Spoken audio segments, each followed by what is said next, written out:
Olympics ബാഡ്മിന്റണിൽ മലയാളി താരം H പ്രണോയ്ക്ക് വിജയത്തുടക്കം. German താരത്തെ നേരിട്ടുള്ള ഗെയിമുകൾക്ക് തോൽപ്പിച്ചു. സ്പോർട്സ് ഡെസ്കിൽ നിന്ന് ഇപ്പോൾ വിവരങ്ങളുമായി അനിൽ വാസുദേവ് ചേരുന്നുണ്ട് തത്സമയം. അനിൽ, എന്തൊക്കെയാണ് വിവരങ്ങൾ?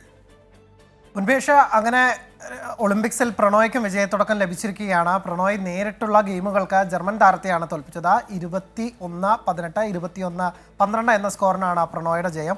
എന്തായാലും ആവേശകരമായ ഒരു മത്സരത്തിൽ അങ്ങനെ പ്രണോയ്ക്ക് വിജയം നേടാനായത് മലയാളികൾക്കും അഭിമാനമുള്ള നിമിഷമാണ്. ബാഡ്മിൻ്റണിൽ അങ്ങനെ നമുക്കായി ഇറങ്ങിയ എല്ലാ താരങ്ങളും ജയത്തോടെ തുടങ്ങിയിരിക്കുകയാണ്. ലക്ഷ്യ സെന്നും PV സിന്ധുവും ഡബിൾസ് വിഭാഗത്തിൽ സാത്വിക് ചിരാഗ് സഖ്യവും അശ്വിനി പൊന്നപ്പ ടാനിഷ സഖ്യവും നേരത്തെ ജയം നേടിയിരുന്നു. ആ കൂട്ടത്തിലേക്കാണ് ഇപ്പോൾ പ്രണോയുടെ വിജയവും വരുന്നത്.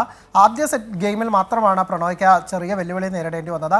അത് 2-21-18 എന്ന സ്കോറിൽ നേടാനായി. പക്ഷേ രണ്ടാം ഗെയിമിൽ അനായാസം ജയം പിടിച്ചെടുക്കുന്ന കാഴ്ചയാണ് കണ്ടത്. എന്തായാലും ജയിച്ചു തുടങ്ങാനായത് പ്രണോയ്ക്ക് വലിയ ആത്മവിശ്വാസം നൽകും. വരും മത്സരങ്ങളിലും ഇത് വലിയ രീതിയിൽ പിന്തുടർന്ന വിജയത്തിലേക്ക്, മെഡലിലേക്ക് പ്രണോയ്ക്ക് എത്താൻ സാധിക്കുമെന്നാണ് നമ്മൾ പ്രതീക്ഷിക്കുന്നത്. ഒളിമ്പിക്സ് ചരിത്രത്തിൽ ഇതുവരെ ഒരു മലയാളി വ്യക്തിഗത മെഡൽ നേടിയിട്ടില്ല.